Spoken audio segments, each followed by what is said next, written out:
Welcome to today's session focused on targets for effective area-based conservation under the 30 by 30 ambitions. And really we're focusing on who should count, what should count, and who should count. I think one of the key questions is how can Target 3 and its core elements be successful at the global, national, and subnational levels? We will hear today perspectives of national and subnational levels on the realities of identifying, recognizing, and supporting and reporting on these areas. So we're going to go ahead and get kicked off. We have a couple of technical presentations, some case studies, and then we'll have a moderated discussion. So please, as you're listening, write down your questions. Those of you online, please feel free to include your questions in the chat and we will pull them at the end.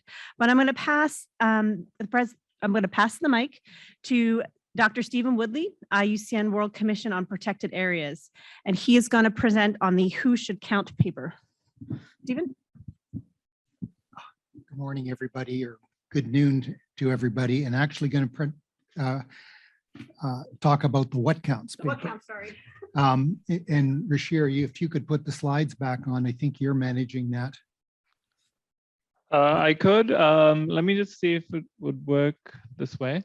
Do you see this at, do you see it on the big screen there? We do. We do. Great.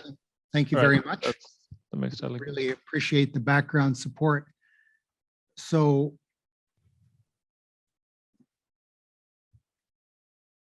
I'm not advancing.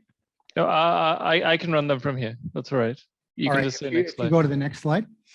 Okay.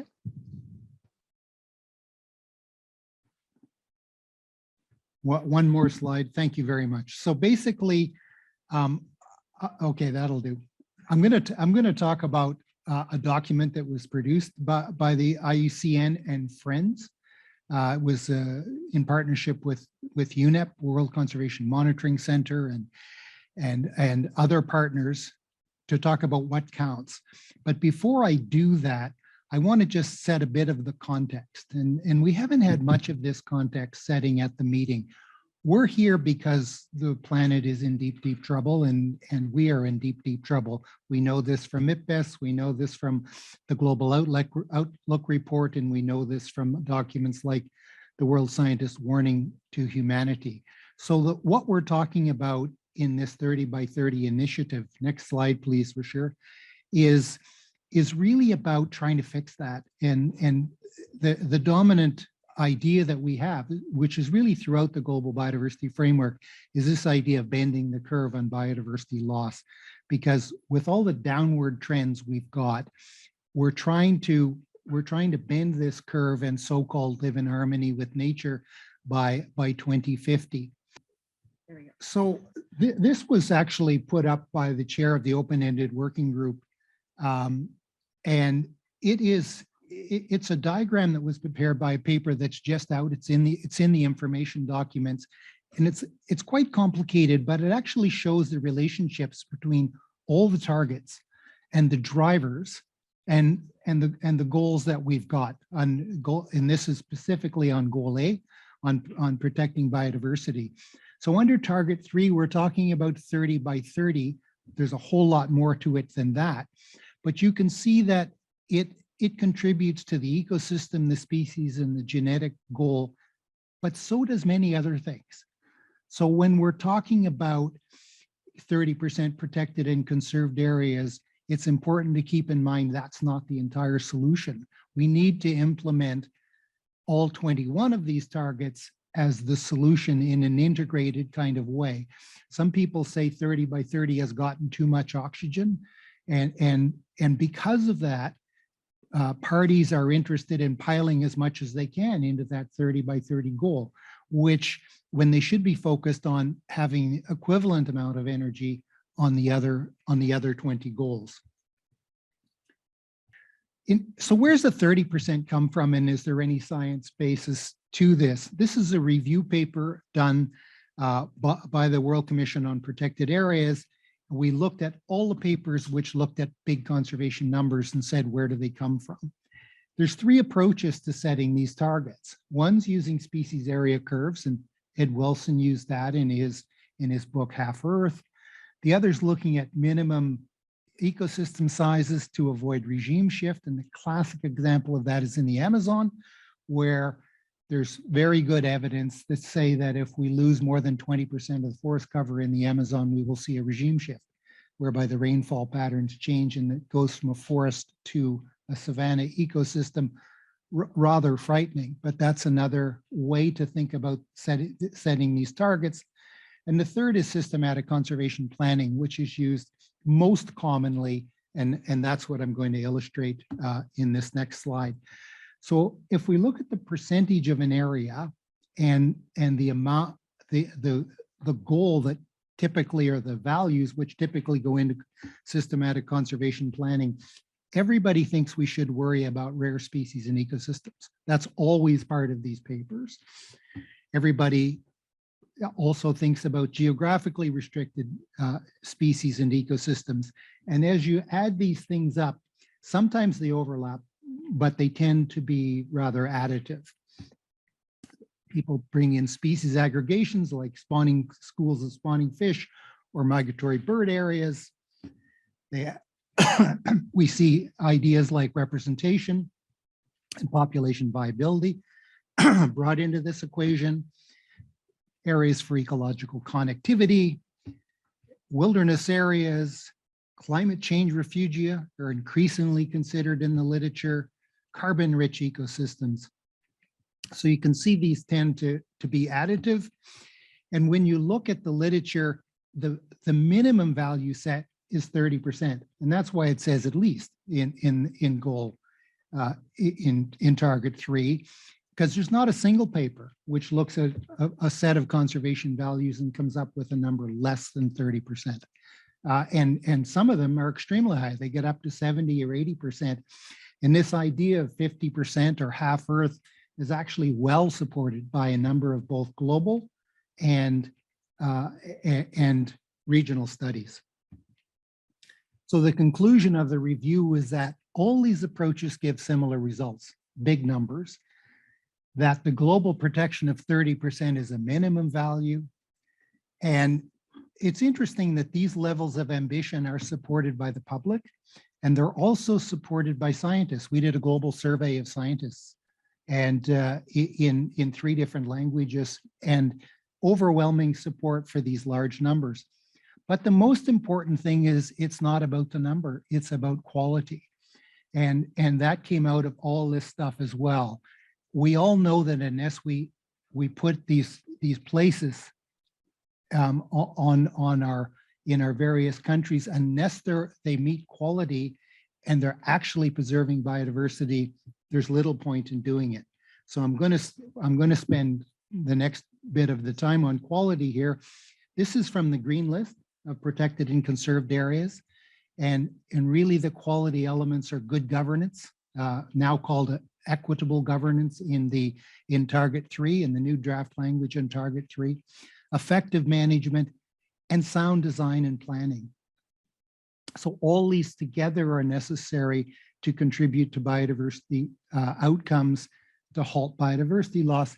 And this is well developed in the literature. It's rather confusing literature, but it's well developed.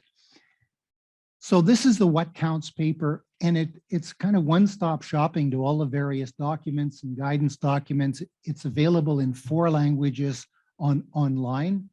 If anyone can't find it, I'm happy to help you find it.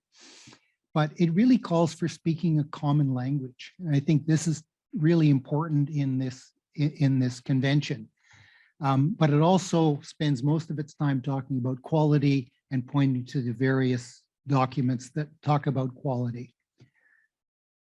The key messages are that we're really talking about protected areas and OECMs, not other things. And I know there's some debate on this, especially about IPLCs. My own view is that IPLCs can fit really well into the now expanded definitions of protected areas and OECMs with all governance types. And IUCN's been pushing for a really broadened perspective on governance and governance type for quite some time. And I hope we can embrace that. A really key part of this is we need to get OECMs right. I'm going to spend a little bit of time talking about OECMs because We've been giving webinars around the world on OECMs, welcome parties. I assume they set you loose. I think the key thing is this split on OECMs about whether they're just our general production landscapes or not. We argue that they're not. But the key thing is this isn't about getting to a percentage. This is about bending the curve on biodiversity loss. It's about conserving nature. So if we only have 30% to play with on the planet by way of protection, it's really important we get it in the right places, because if we put them in the wrong places, it won't bend the curve. So there's several ways to look at the right places, and key biodiversity areas are one of them. There's a global movement on key biodiversity areas. There's a world database that has 17,000 sites, but there are other approaches as well. We know parties or countries are working on their own approaches to doing this. We have EBSs in marine world, so there's an overlap of KBAs and EBSs in many cases. There's important marine mammal areas, but I think it's important with this 30% we focus on getting them in the right spots. I'm not going to spend much time on this slide other than to say it's a big part of the What Counts document, looking at how territories of Indigenous peoples and local communities can best fit into this 30 by 30. Many other people, including Jenny, are going to talk about this. I just wanted to reinforce that it's there and make the comment that we understand there's a concern that a 30 by 30 movement will actually hinder rights. And I know all of us who are working on this from the biodiversity side don't want that to happen. We want this to reinforce rights, not hinder rights. And I think we can do that. I think we have the pieces in place to do that. I'm sure hopeful, and I hope the examples that we see today will build on that. So OECMs, there's a document on OECMs. A long history over 8 years before we came to a definition, and many people in the room were deeply involved in this guidance document. I won't go through the history because I think you know OECMs rather well, but I'm going to highlight some of the key decisions. We know about the definitions. They don't have to have a primary conservation objective like protected areas do, but they have to deliver conservation outcomes. They certainly can have a range of governance types, and we need to use them all, and you're going to see examples of them all today. A few examples. For ancillary areas, we want to make sure that things like sacred natural sites and military reserves are counted. We're going to see some examples of that. We want to make sure that things like watershed protection areas and cities are counted. Probably our biggest gain is going to be in ICCA territories, and that's where we're going to spend most of our time talking today. It's important to talk about the decision 14.8 because it really lays out some hard guidance on what is an OECM, that they should have significant biodiversity values, not just anywhere. We're talking about significant biodiversity values, and there's rules around that. That they're in situ or whole ecosystem conservation, that they are equivalent to protected areas in terms of their outcomes, and they should work with protected areas to develop conservation networks and be complementary to that. So I'm going to stop there. That's my introduction. I'll turn it over to Jenny. Thank you. Sure. Thank you, Stephen. I think it's important, we're talking about what should count and the importance of bending the curve. Not necessarily the numbers, but the quality of those numbers in this. I think another important issue as we're going through, and as I'm chair of the IUCN Commission on Environment, Economics, and Social Policies, who counts, and the issues of upholding rights. So I'm going to pass the next presentation over to Dr. Jenny Keller, who's the Senior Program Officer for Governance, Rights, and Equity at the IUCN Protected and Conserved Areas team. And she's going to focus on who should count and how and with whom are these decisions made. So Jenny? Thank you, Kristen. Can you minimize the thing on the right? I'll try. Great. Okay. Thank you. So hello, everyone. I'm Jennifer, and I'm going to be dwelling on these questions for this presentation. So So now that we've heard from Stephen what counts or what should count, a second set of questions starts to emerge. So we're asking questions like whose conservation initiatives and visions count? Whose lands, territories, waters, resources are counted? Who's doing the counting? And how are they actually deciding? So all of these questions are questions of governance. So it was a really welcome addition or evolution yesterday when we learned of the transition now from the old terminology of equitably managed to equitably governed. And I'm going to speak a little bit about the target 3 language in the non-paper, and I'm going to focus on these 3 elements of the target that are marked in red, starting with equitably governed. So this focus on equitable governance is really important. As I said, it's a really clarifying step. Governance is about who makes the decisions, how those decisions are taken, who's held accountable for seeing them all the way through implementation. And while it is feeding into management, it has to be distinguished from it. So governance, as I mentioned, is about focusing on the authorities, how they're making decisions, who else is sitting at the table, participating in those decisions, are those decisions being implemented? Whereas management is all about the actions that we take to achieve the conservation targets that we've set.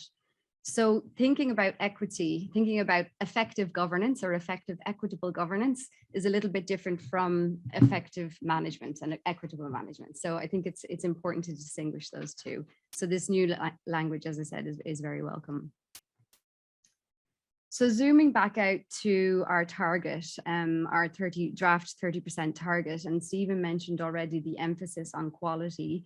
I'm going to just mention 3 broad areas that are options or avenues for reaching this target. Of course, we can improve our existing protected areas, we can expand new protected areas, but realistically, the majority of work will be in this 3rd category where we're recognizing and supporting with free, prior and informed consent existing de facto conservation practices, so OECMs. And this is really about diversifying those systems of protected and conserved areas that I talked about. And this is why equitable governance is so important now, because we're really focusing on the quality of these. Each of these 3 avenues has different set of governance questions. And so it's really important to clarify what those would be. So what does an equitable, protected or conserved area look like? We do have guidance from the CBD. I will make the caveat that this guidance is for protected areas, but there are 3 broad areas that we think about, and they're all interrelated. So the first of those is recognition of rights. The second is a very procedural aspect, looking at participation in decision-making, access to justice, dispute resolution.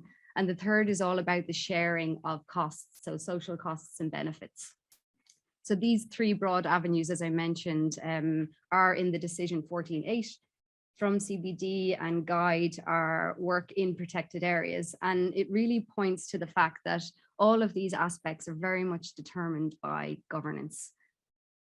So back to our word governance, we think in IUCN and CBD, we think about the word governance in 2 broad ways. So when we think about how we're going to measure governance or how we're going to understand it, we find it useful to think of 2 dimensions. And the first of those is diversity. So diverse systems will enable and encourage a wide variety of governance actors. So when we ask ourselves the question, who is the authority and who's responsible for management, we know that there are 4 possible answers within the CPD to answer that question.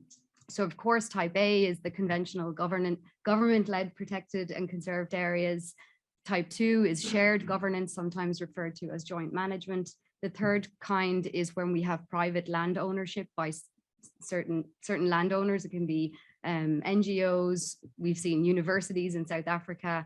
There are multiple ways that land can be owned privately for conservation purposes. And then the fourth kind is Indigenous peoples and community conserved areas, ICCAs, sometimes referred to as territories or life. So these last 2 categories are voluntary forms of conservation. And I'll mention again that all 4 of these are recognized by CBD, IUCN, and apply equally to protected areas and OECMs. So just to look at the data in Protected Planet, in the World Database of Protected Areas, these statistics come from 2018, and they show very clearly that we have obviously a large number of the majority of protected areas in there are type A. And so this could be due to the fact that many governments are not reporting on their shared governance arrangements, and private actors may not be also, but you can see that the type D, Indigenous peoples and local communities, is a really tiny slice of data. So this tells us that there's a lot of work to do to identify these different areas and recognize them and support them.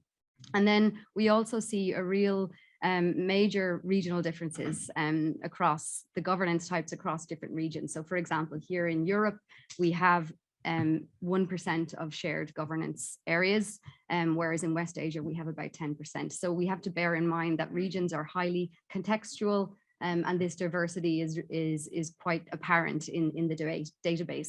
So a lot of work to do on understanding what that diversity looks like in reality. So how do we diversify the systems of protected areas? There's a lot of guidance and direction from the CBD. There's older publications like this one on the left there, 64. We've got the decision 14.8. We've got a great INFDOC on governance that lists lots of different countries who actually have diversified their systems, Colombia being one. I know Colombia is here, and many successful examples of diversifying the systems. And we also have direction and guidance from IUCN with our best practice guidance from the World Commission on Protected Areas and the OECMs guidelines too, and other publications. And this guidance is really important for working with parties, working with sites, working with different actors to bring all of that data into Protected Planet and also onto the sister website ICCA registry where ICCAs are reported onto. But a very important piece of work that accompanies this quantitative understanding of governance diversity is to have more of a qualitative understanding. And we have in IUCN been doing some work on system level assessments that I just mentioned. You can also find examples in the INFDOC. A system level assessment is when you carry out a participatory action oriented analysis of the mosaic landscape within which protected and conserved areas are found. So the entire system, you're looking at history, sociocultural, legal, and spatial elements. And as I said, we've done a number of these system level assessments, and we found that they're absolutely vital to understand. In addition to the quantitative understanding, this qualitative understanding is very important. So you can actually considerably expand the coverage that type 1 can't cover, including IPLCs giving effect to their rights and recognizing private landowners. System diversification can also empower different types of land and resource users, regional and local authorities to set conservation agendas and also to stop unsustainable practices. You can enable legal reform, as we've seen in Colombia and the Philippines, Madagascar, other countries, and bring together the sectors. I think with the OECMs work, we're going to see a lot of sectoral collaboration. You can enable communities and landowners to become very active participants and decisive actors, improve livelihoods, improve the efficiency of the entire system. So reducing the burden on central protected area agencies and really sharing the responsibility of conservation across all of the actors. And I don't see my last one. And neither do we here in the room. And it doesn't come to mind, so I'll just skip forward. So we mustn't forget quality and quality at the site level. Of course, equitable protected and conserved area systems consist of equitably governed sites. And I'll just mention that we have good governance principles in place. We have very good guidance from the CBD on how to carry out assessments to look at that. We have many tools, and we're also seeing proposals for indicators around how we could measure site level actions through numbers of assessments done, for example, with actions built in. I won't go into the principles.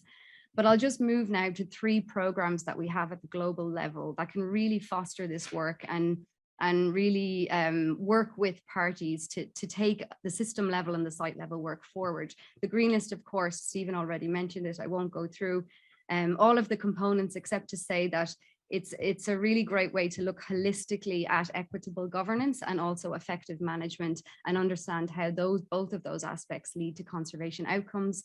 And of course, we have the program has 60 countries already committed. We have about 50 sites, so it's really taking off. I'll also mention our BioPalmer regional observatories.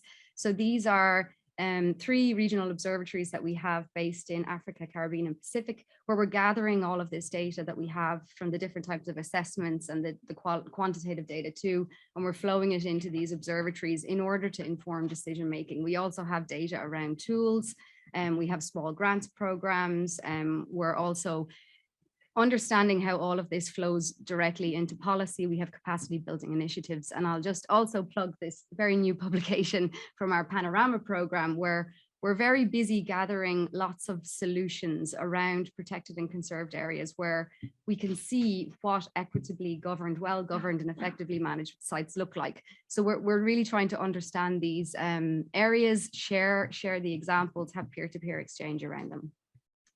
So my last slide, I'll just to really drive home why is equitable governance important, and again, mentioning that it's really great to see this new wording in the target.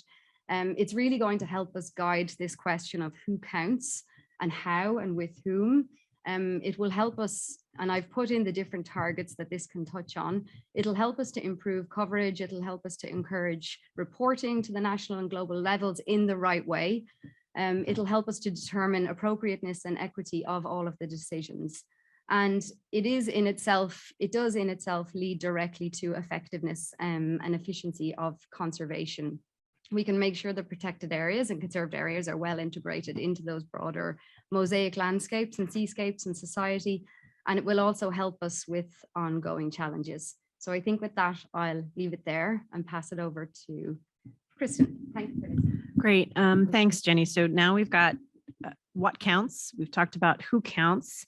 And I think in that discussion is the importance of separating governance and management, which often clash on those things, but the importance of measuring the diversity of the system.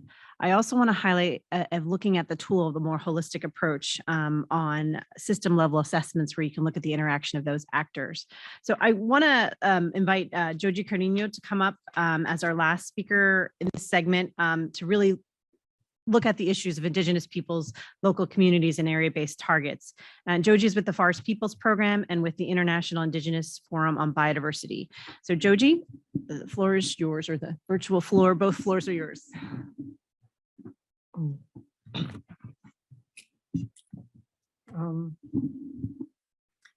Yeah, thanks very much. I'm glad this conversation is taking place as we come to grips with the more nitty-gritty issues that underlie these targets which are being negotiated. So I'm going to talk about, okay. We're talking about governance here, but it was actually framed as governance within conservation.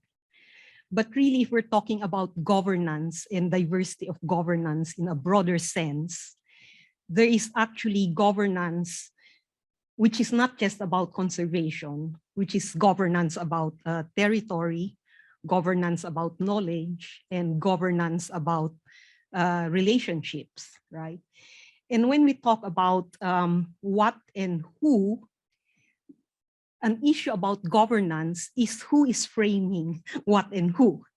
So I'm glad that the framing from the conservation community is well laid out, because there is actually a difference in perspective about what and who from Indigenous peoples and local communities. And this actually becomes a question of power, right? And who is framing what and who has the power to say who and what, right? So I've been following this discussion on Indigenous peoples and conservation over more than 30 years. And am I getting happier as these conversations proceed?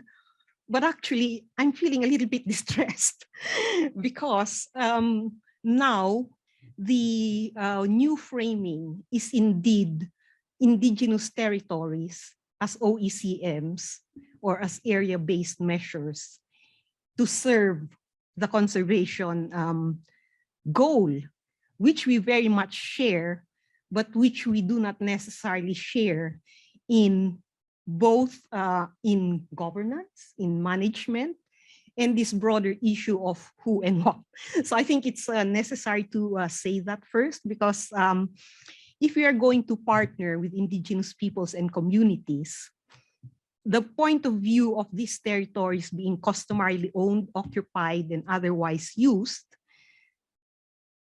is now recognized in international law and increasingly in national law as one type of spatial planning, if you like, if we're going back to the language here.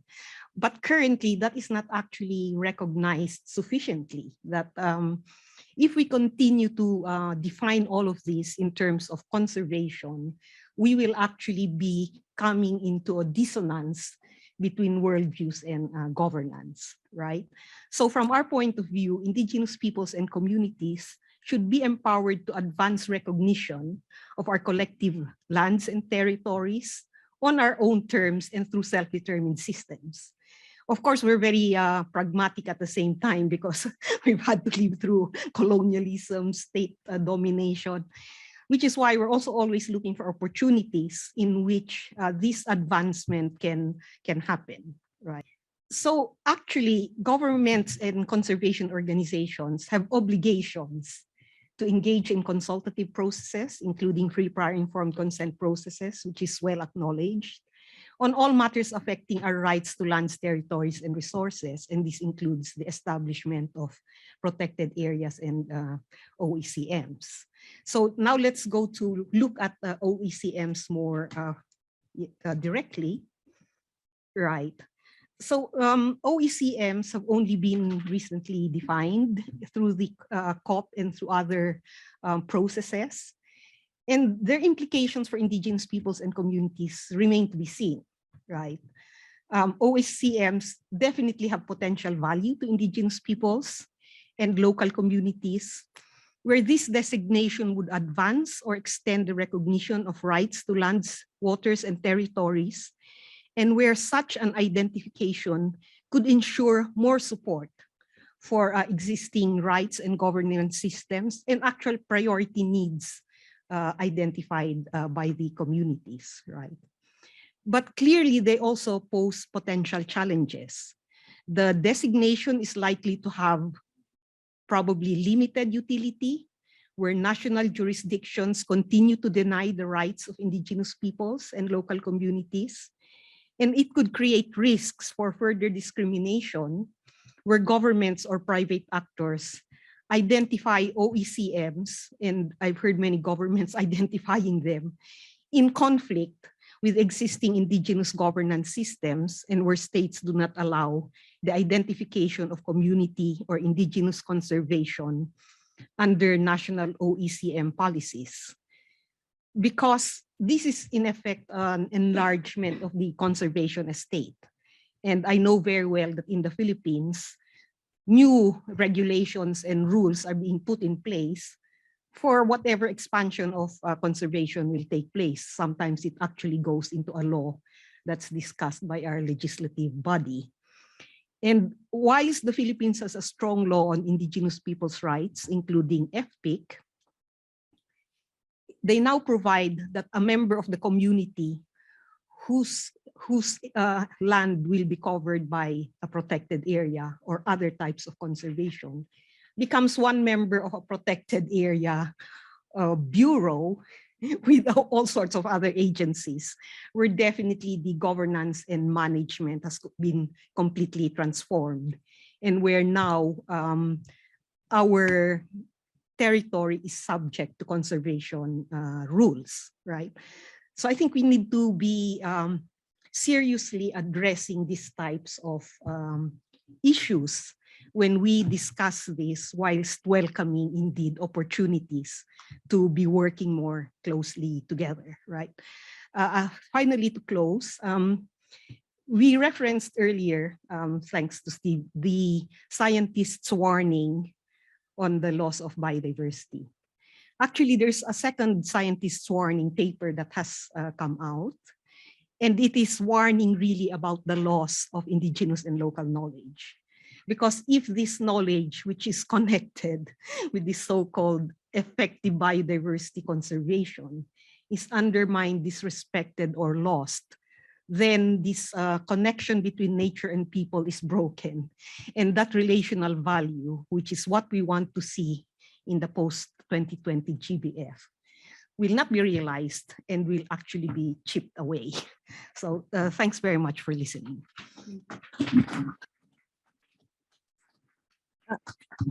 Thanks very much, Georgina, and thanks for making the points. And I think the issues of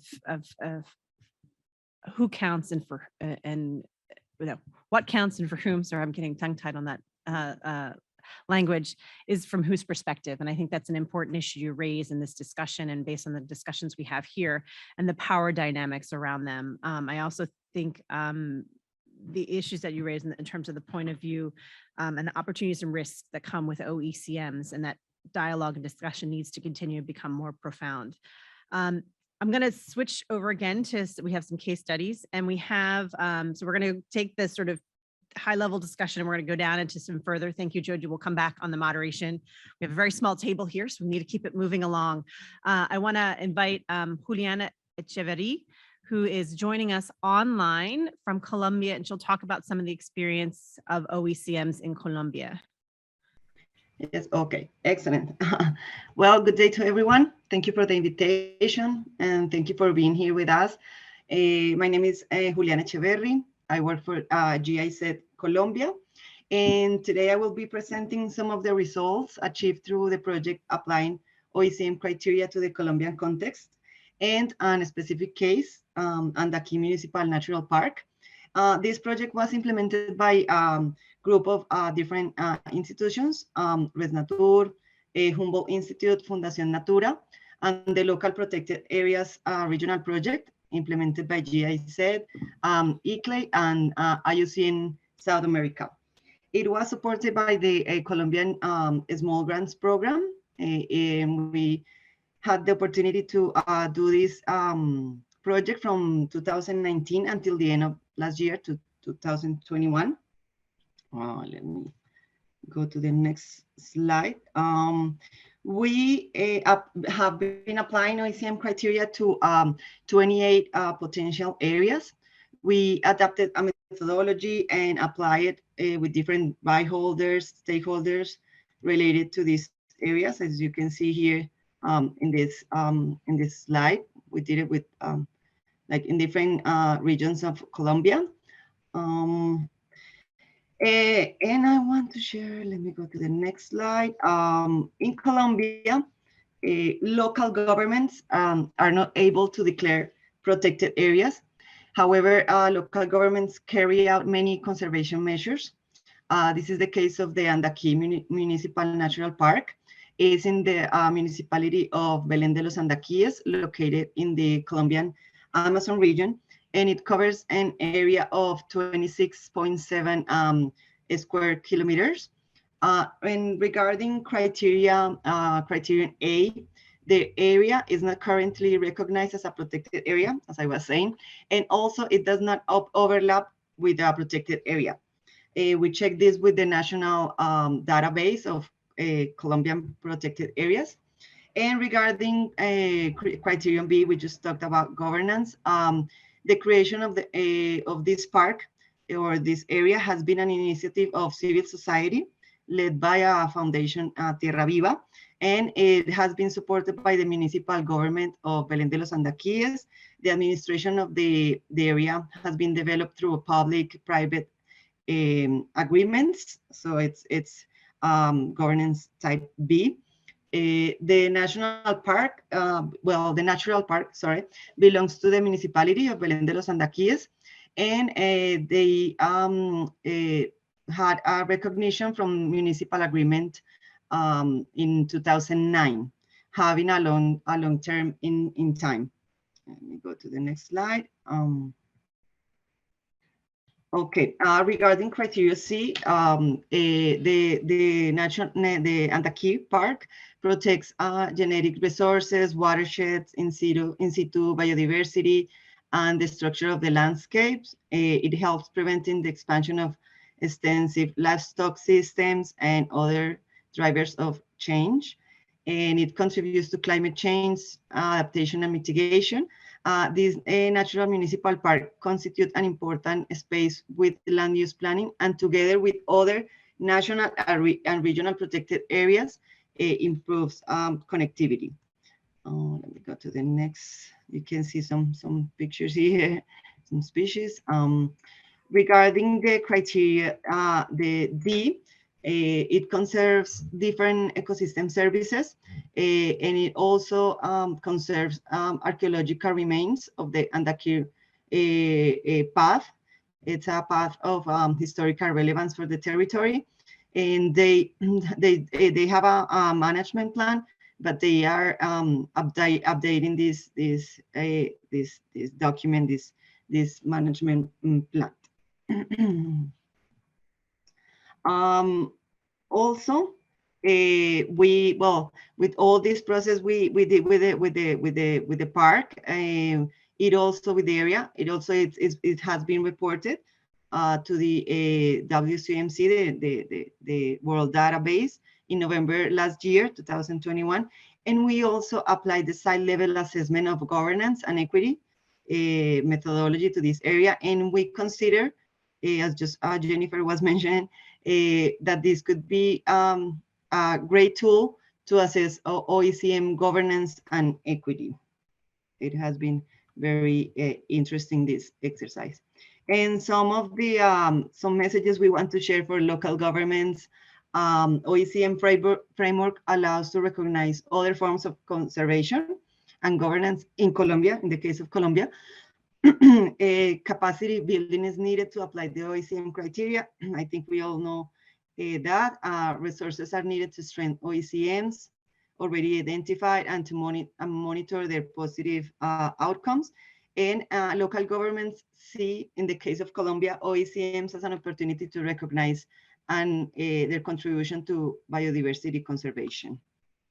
I think that's my last slide. Well, thank you so much. For more information, you can visit resnatur.org.co.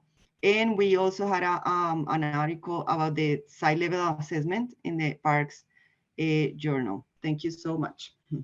Thank you, Juliana.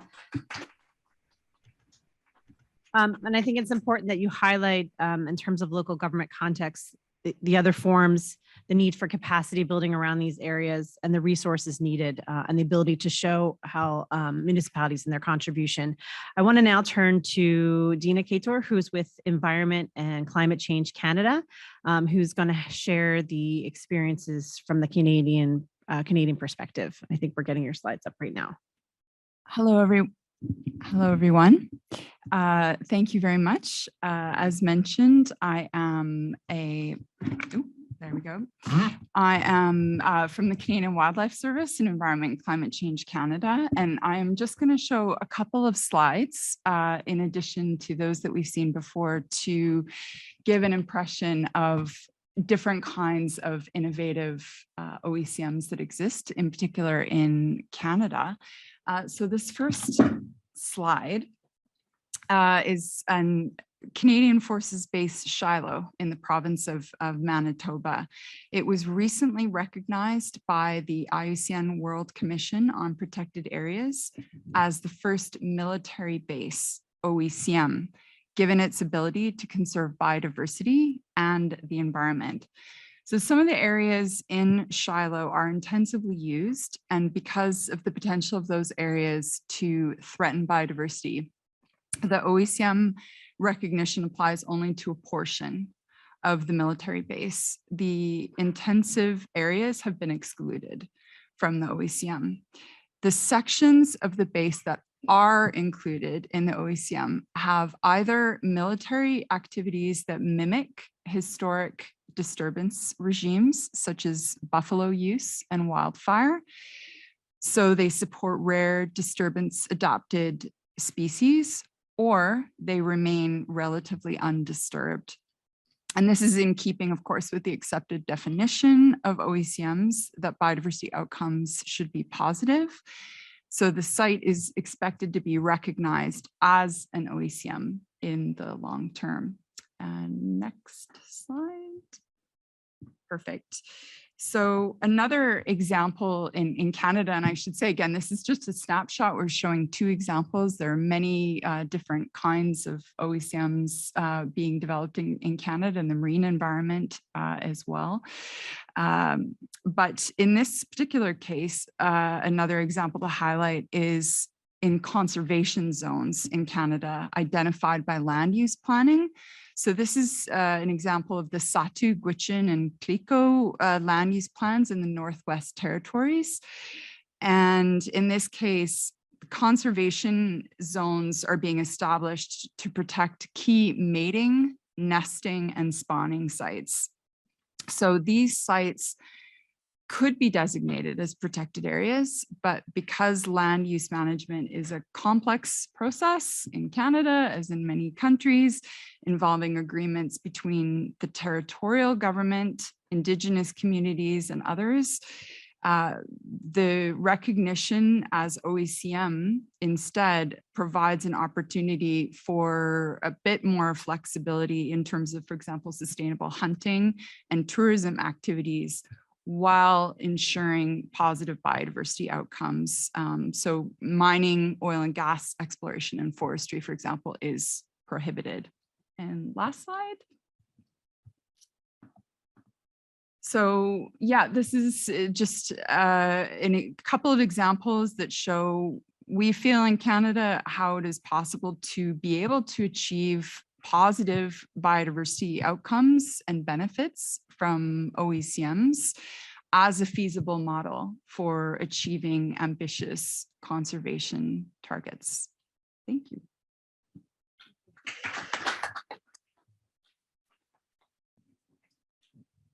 Thank you so much. And I think it's important to show the diversity of the application of OECMs. And I think also when you're considering broader land use planning, where you're negotiating with various users, whether it's territorial government, Indigenous peoples, and or others in this area. I want to invite now Carolina Rodriguez, who is with the ICCA Consortium and is going to speak about experiences in Colombia in the Choco. Carolina? The Hunters Associations belongs to the local governance structure that is the El Cedro Community Council in the Pacific coast of Colombia, South America. It's in charge of generating knowledge, information, conservation strategies, and sustainable use and management based in the traditional hunters knowledge. As the Hunters Associations, the community has other organizations like loggers, artisans, turtle farmers, rice growers, and farmers, among others. Each of these organizations have been dedicated, customary, and to sustainably conserve the resources on which their traditional occupation has depended, while at the same time strengthening their indigenous and local knowledge systems. Some of this knowledge is worked in the following areas. One, supporting traditional authorities in their indigenous and local government decision-making. Currently, there are agreements between indigenous people and Afro-descendants for the customary sustainable management and traditional hunting, and the prohibition of any other type of hunting that comes from outside, such as sport hunting. We have seen that one of the great challenges in terms of governance has been the lack of response from official national and subnational government institutions. Efforts have been made with the Navy, the Army, the police, the regional authorities, national parks, and the local mayor's office. However, currently, on issues of governance of wildlife conservation, only dialogue and alliance between indigenous people and local communities have been possible. Institutions need to improve dialogue with indigenous and local authorities. 2, generate more knowledge through a dialogue between customer knowledge and the application of monitoring and research tools.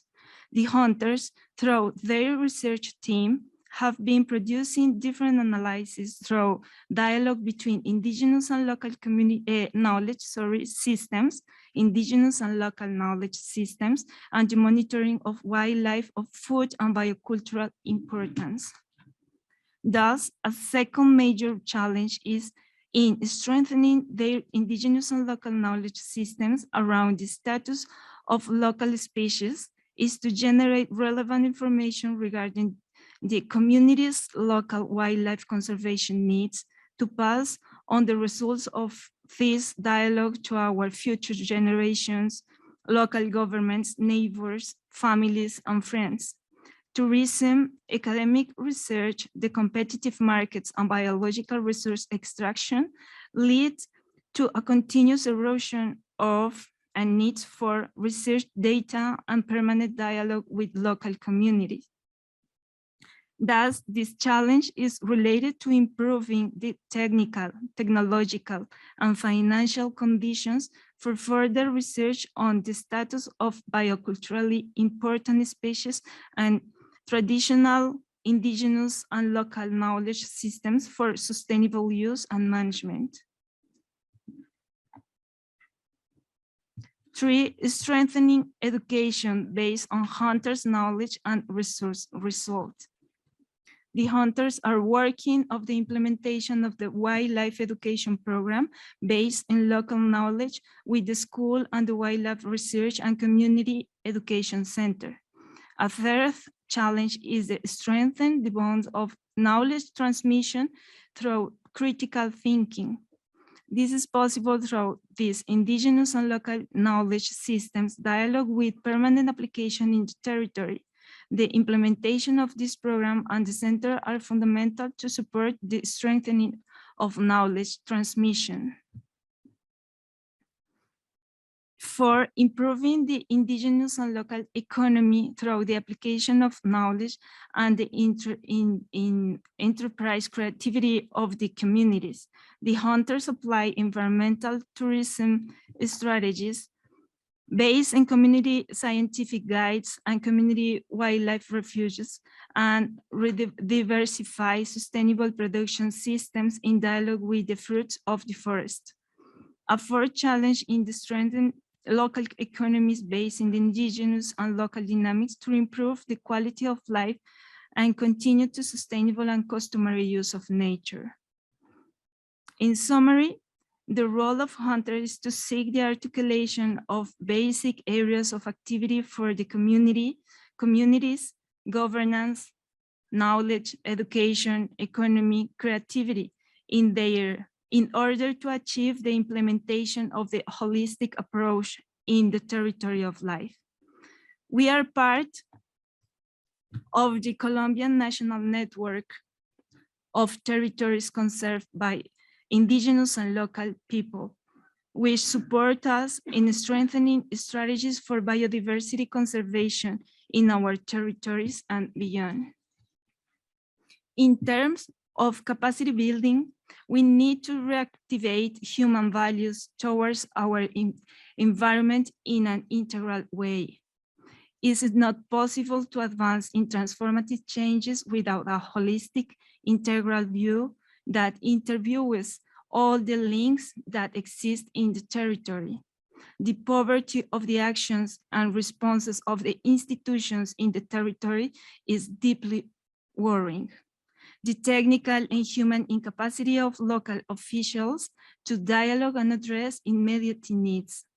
This permanently erodes local wealth, reduces the flame of action and motivation in the territory, and makes invisible the positive leadership that communities represent in the conservation of biodiversity in its associated knowledge systems. Working on this four means implementation mechanism has been a great challenge due to the lack of institutional recognition of the territories of life of indigenous people and local communities. At target 3, that does not take into account the existence of indigenous people and local communities territories cannot resolve the problems that erode nature conservation and will not produce results. Let us not only count ourselves or our importance needs conservation, but also join in, make ourselves visible and integrate ourselves into the mission of conservation and conserving the planet if we really want transformative change. Thank you.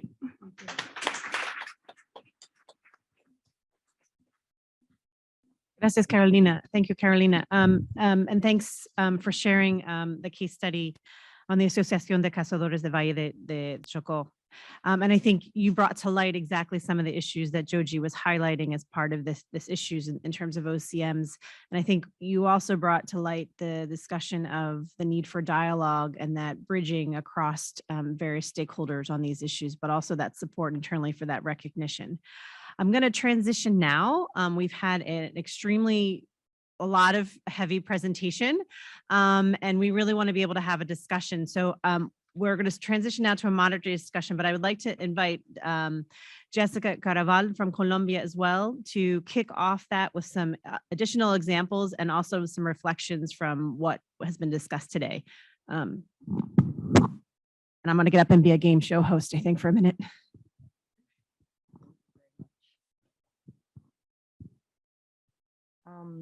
Thank you so much for the invitation. I'm very happy to see a very wide representation of Colombia from different perspectives and aspects during the site event.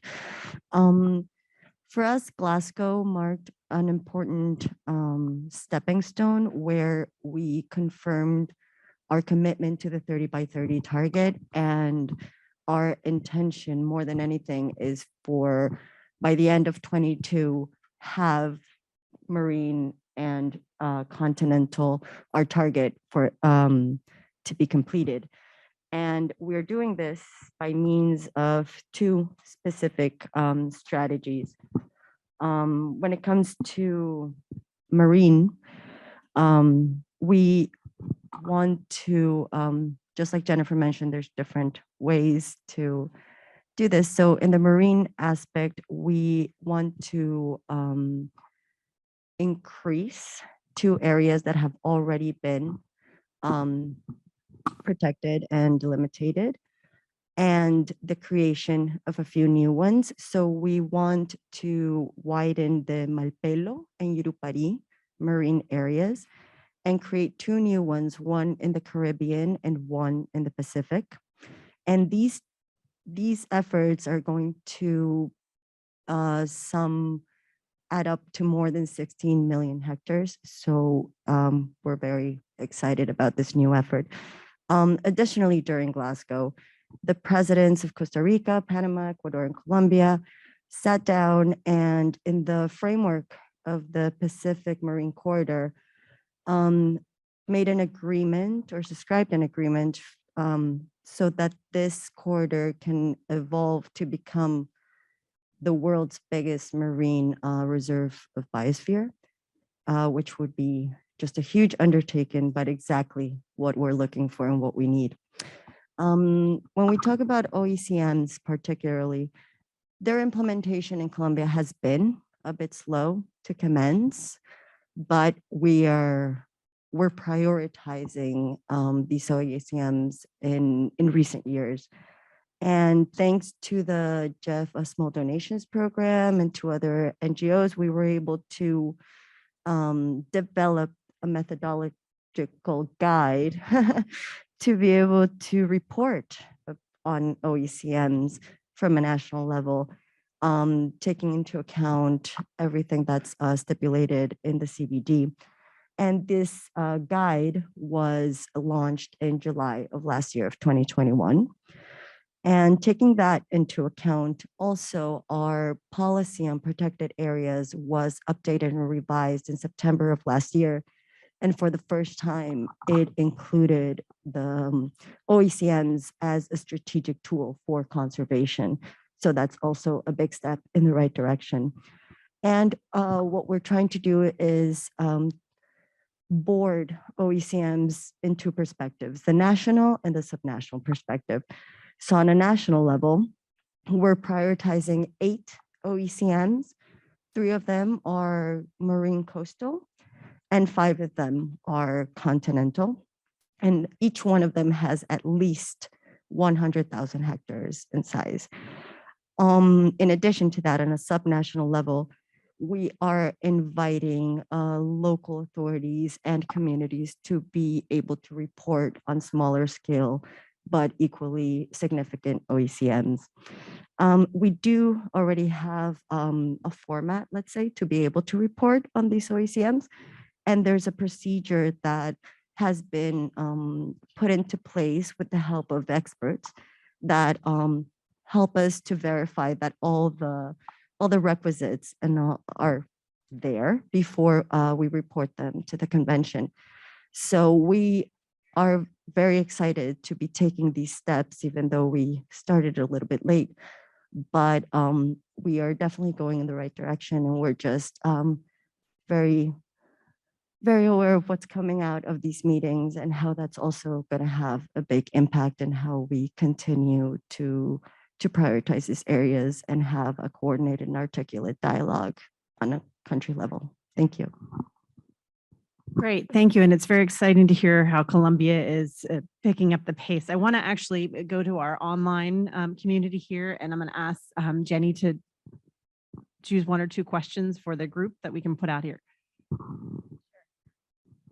Maybe I'll take the first question and maybe I'll look at Stephen. Is IUCN doing anything for areas which are not protected areas, but rich in biodiversity like rural areas? Yes, the first question.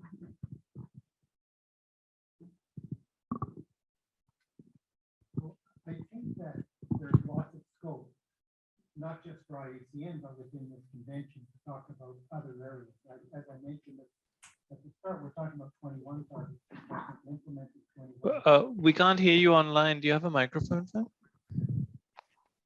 Sorry, I think there, in the answer to this, there's scope for both what IUCN is doing, but more importantly, what the convention can do under 21 targets. You know, we're focused here on protected and conserved areas, but there's a lot of targets. Target 1, for example, talks about spatial planning. And this would be an enormous step forward for all of our countries to move to integrated spatial planning. In terms of rural areas that are rich in biodiversity, there's an opportunity to identify them as OECMs or new protected areas, because we have, you know, we've got to double the size of our protected areas and OECMs by 2030, assuming this target is adopted. And the only other thing I would mention, I guess, is to talk about nature-based solutions, because although protected and conserved areas are nature-based solutions, there are many other solutions that can occur at the community level, which are nature-based, and there's IUCN guidance on a standard for nature-based solutions. So I think there's lots of scope to include other areas in this. Thanks, Stephen. Right here. Sorry, we only have 1 mic, and I'll just keep running around. Thank you. With COICA, Standards co-coordinates the initiative 80 by 25. We have a big concern that the current text does not address tipping points. The Amazon is in its tipping point. We have our research and data. We're at 22% of deforestation and degradation. And the fact that the largest continuous forest of the planet can disappear brings an issue not just for the Amazon peoples and nations and states, but for the whole humanity. So the debate of whether or not to include, and I really want to thank Jordi and also Carolina for putting in perspective the division between knowledge, territory, and governance to achieve conservation. Indigenous territories don't seek conservation. It's an outcome from the governance, their systems of knowledge, and the territories they have been managing for millennia. So I would like to understand, first of all, the link between IUCN motions and resolutions adopted. For example, resolution 129 was adopted in Marseille to avert the Amazonia's tipping point. And the second, that it's a real concern for us at this point, is whether or not indigenous territories will be taken in account in the Amazon when we talk about the targets. So that, you know, 28% of the Amazonia, what we call Amazonia comes from taking into account the headwaters. So it's like 8,500 million hectares. From those, 28% are indigenous territory and 26% are protected areas. The worry of including them, all these indigenous territories as OECMs is that there might be, as someone else talked, problems with not just their lifestyle, but their rights, as it has happened already in the past. And so together, indigenous territories and protected areas cover already 52% of the Amazonia. So talking about targets of 30% or 50% and having this whole conversation about the target and not without acknowledging what's happening in the territories where defenders are being killed, not just in one of the Amazon countries. Colombia, for example, has 50% of the murders against defenders around the world. So when we talk about all these different issues, we would like to, I just want to put it out there, we cannot talk about targets without sending a message that might be risky to governments in the region that might want to go instead of that have higher rates of conservation, in quotes. Thank you. Awesome. Do you want either Trevor, you want to ask about the resolution or? I wasn't sure what the question was about the resolution. The resolution is what is the IUCN doing? And so I want to qualify that question and I'll put my commission chair role here. So the resolution that came out of the IUCN Congress, if I remind you, the IUCN is the secretariat, the members of which COICA is a member, and the commissions. So it's our collective effort to be able to respond to that and work collectively through IUCN programs and membership, not only at the regional level, but at the global level. So there are conversations going on, and COICA is a member, is an indigenous member of IUCN. So I think there continue to be further discussions, but I think also the collective effort and the needs to identify those things to move forward. So I just so that everyone understands, when we talk about IUCN, sometimes we just talk about the secretariat, but we have a much broader responsibility. And I think the question is, how do we bring that broader responsibility together to move action to support that? There was another question. The issue of environmental defenders, it's very important, and that it is a huge context in these elements here as well. But I also want to sort of look at the protected areas team here to see if you want to add any other comments. I think the question is very relevant. The one thing about IUCN is, as you said, it's a very broad membership-based organization and can be, in a way, independent of its views when compared, for example, to the parties to the convention. So IUCN can take a broader, perhaps more inclusive view because of its membership and come out with policy that it wishes to pursue collectively in its membership. And I think our job always in IUCN is to then see how we can support national governments and other actors to achieve that. I love these resolutions, but they only work when the people who propose them actually get together and activate them. Otherwise, they just become out of date. So, and just, I also really appreciate the story that you told about the Amazon. When I was with the Nature Conservancy, we mapped exactly what you were talking about. And the Amazon is de facto conserved, but only when you look at the detail do you realize that the conservation is being carried out not only by governments through designated protected areas, but by indigenous peoples, local communities, and many private actors. And the only way it's going to stay like that is through the appropriate recognition of all of those actors.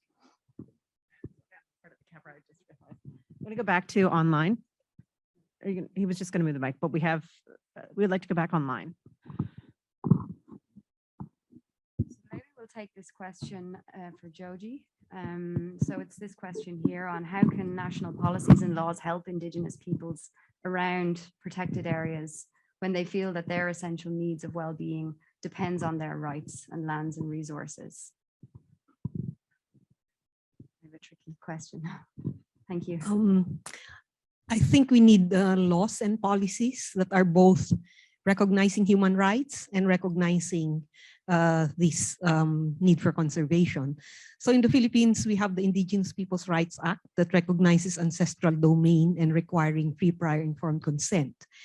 However, it was debated whether in addition to the ancestral domain, the communities would also go for the either protected area or conserved area. And quite a few have done so because of the added protection that protected areas will prohibit extractive industries, other types of activity that would otherwise be able to enter our territories. So really, we need rights-based conservation and vice versa.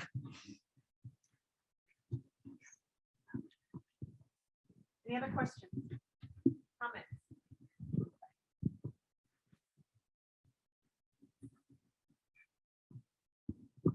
Yeah, two, I guess, questions to Joji. One is maybe you could talk about how directly recognizing Indigenous peoples and local communities' lands could be reported and included in an accounting for biodiversity conservation. And the second one is you talked about relationships. And I know that there's been some recent research about the importance of relationships and governance in conserving biodiversity. And so, for example, the IPCC just recently had a publication that emphasizes cascades and interactions, which is a relational and a series of disturbance in the relationships. And now people are focusing on how relational cascades can cause loss of biodiversity and governance. If you lose the relationships, and the governance is so important for the relationships, you can get multiple things occurring that cause biodiversity loss: socioeconomic change, cultural change, loss of traditional knowledge, loss of norms, and so on. But there's also upwards cascades, and we must think about the positive cascades upwards through the restoration of governance at the local level. And again, this to me would mean recognizing directly the governance of Indigenous peoples and local communities. Thank you. Thank you, Preston. Actually, your question contains its answers. So, yeah, but I'll say something about this first one, which was how do you report territories to also be counted? Well, obviously, it's not happening well, but during the World Conference on Indigenous Peoples, when governments reflected on their implementation of the UN Declaration, one of the key resolutions they made was to start adjudication processes around land in the countries, right, between governments and Indigenous peoples, which would then require identification, mapping, registration, and of territories. So they themselves recognize that unless that central issue is addressed in country, then, well, the rights will not be realized, but then conflicts will continue to grow in the countries. So I think this is why we're calling for the recognition of lands, territories, and resources, because that is actually a very real way in which the relationships of states, thinking like states, and Indigenous peoples living freely with self-determination might be reconciled. Thanks. Thanks, Georgie. Do we want to take one more last question online, and then we'll go to our closing? We can. So maybe this last one, how could we ensure that FPIC is included into the text of Target 3? Maybe that's a question for Trevor. Party, yeah. That's it. No influence here. What I was thinking about with that is that free, prior, and informed consent should really be a principle that applies right across the whole suite of targets. I'm a little bit worried about if we selectively use FPIC here and there, dotted around the global biodiversity framework. And I'd really like to see, as we've seen in earlier decisions of the CBD, a very strong reference that this is a principle that should apply to all collective decision making, and not only in this target. So some people have felt that if there isn't something in target 3 that directly refers to that, that would mean people won't apply it and won't report on it. So I think the current reference is quite interesting because it does speak more generically, not to FPIC, which is a specific legal terminology, but to the respect for the rights. The respect for rights would invoke FPIC, I think. But I mean, I'd leave it to the lawyers to argue about that down there. All right, so thank you everyone, and thank you to those online. This session has been recorded. I want to invite Lucy Malenki, who is the co-chair for the Indigenous Peoples Forum on Biodiversity, to give some closing remarks, and I will also invite Trevor from IUCN to do the same. So Lucy, I'll pass it over to you. Good afternoon, everyone, and of course, good morning for those in the Americas who are also watching us online, and good evening for some from Asia. I just want to thank you all for coming here, and on behalf of the International Indigenous Forum on Biodiversity and my co-chair, Ramiro Batsin, to really appreciate the discussions today, because I just listened to them, and I was listening keenly on all the presentations, and they were actually very, very interesting, and wishing that this is something that we could have been doing every day to remind ourselves, especially when we are going to discuss this particular target. This is because the target 3 has been one of the targets we have been discussing very closely among ourselves, even before we came here. We've been having quite a number of webinars, sharing experiences and so on. And the presentation from Georgie and Carolina, they really brought some perspectives, and also from the Colombia still with the GIZ also brought some examples which were really very keen, not forgetting the other governance issues that have been presented by both Jennifer and Stephen, which were very keen and to look at. And I think we shouldn't stop here. It's something that we need to continue discussing, simply because most of the indigenous people are still struggling in understanding 30 by 30. And we need to really make sure that we continue not only creating awareness, but also building capacity to make sure that we all understand and we speak the same language. I think if you look at the world right now, you don't work in isolation. We need all to work collectively together to be able to understand these processes. And as we said clearly that there are some policies, Georgie has put it quite well when she was responding back to Preston, to look at some of the policies that are there already existing, also discriminate and really give and put indigenous people in certain situations. But if only indigenous peoples and local communities and hunter-gatherers, as what Carolina was presenting, were included in the decision-making processes, were also part and parcel in terms of the planning, this could have made life a bit more easier than ever before. So we still need to work together that way.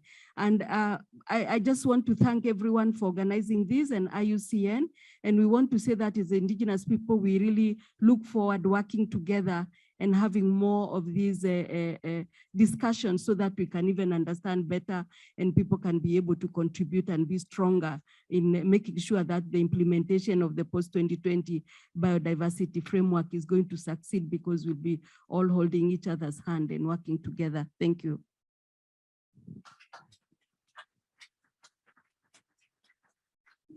Thanks, Lucy. I don't really want to speak after you. But my job was to perhaps just touch on a couple of messages that are important for decision makers here in the COP, in these meetings of the CBD, towards what the COP might eventually decide regarding target 3. I think what we've heard really is quite a diverse set of voices around the issue of what does effectiveness mean? Effectiveness in conserving nature, and effectiveness in doing so in a fair and just manner, which is effective governance. And the framing that governance is the framework within which management can be effective. You could possibly also look at this in a different way, that fair and just conservation is also a way of establishing a fair and just society that conserves. So I've always been fascinated by the mutually supportive outcomes of effective governance and effective management of nature.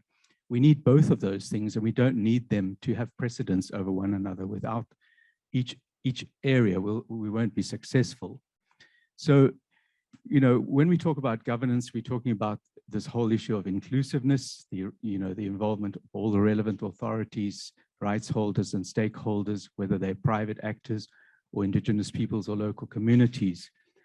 And we've also heard, especially at the beginning of this side event, on what needs to be conserved, the ecosystems, the species and communities, and the genes. And what we kind of do all the time is to create a dichotomy between what counts and who counts, in that evolutionary processes that allowed for the development of the ecosystems and their persistence over time have been followed by the evolution of governance and traditional systems of custodianship of nature that are equally valuable. And the issue that we have is the disruption of nature, as one of the participants mentioned, is also paralleled by the disruption of governance. And so we have to restore both governance in order to restore nature, and we can do those things together. So what counts in Target 3 are protected areas and OECMs. And I'm really happy to see over the last 10 years or so, since we discussed all of these things in Japan, how this has come to the fore, and we understand that these two terms actually encompass most of what we're talking about. But we also heard that there are people who govern nature who don't see themselves inside the definitions that the CBD puts out there, because they're concerned most about the recognition of their autonomy, their rights to self-governance, and their rights to make their own decisions. But I'm happy to say that I think that the CBD target is inclusive enough to actually throw a net around and say, you're all welcome in this particular endeavor. So it's good to see also the recognition in the target about respect for rights.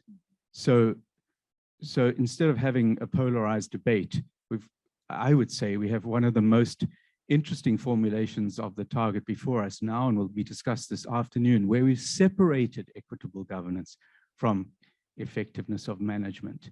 And that gives us a chance to look at them differently, but together. And also very, very importantly, at the system scale. So not only at the size scale, but in the whole landscape, seascape, where conservation has to be connected and representative and all of those things. I just mentioned perhaps one tension that is still out there that I find curious, and it will be interesting to have these corridor discussions, but calling for the parties to the CBD to respect the self-governance of other stakeholders is a little bit of a contradiction in terms, because we're talking about a party of governments. It's a convention of parties who are governments. And so that's why there's been, if you like, a kind of a bias here. So what we've got to do is also think about the CBD being more inclusive and respecting the views of all stakeholders. I think they do, but this is just a contradiction in the way these systems are put out. So last couple of points. I do think the 30% is important from a scientific point of view, but as Stephen pointed out at the beginning, it throws the target in the wrong place. We're not talking about 30% being the result. We're talking about the effective conservation of nature being the result. And just as that is a bottom-up understanding of what biodiversity needs to survive, so what we have to do is invoke the whole collective of actors, the diversity of people who can make conservation happen. And that may be well more than 30%, as we heard from the Amazon example. What we have is de facto conservation that is at risk, and that de facto conservation could be supported really by this target. So we need governance and management that are both effective and are essential to conserve nature. And moreover, we need a society that is empowered to conserve. And so we need 30 by 30 by all of us. Thank you.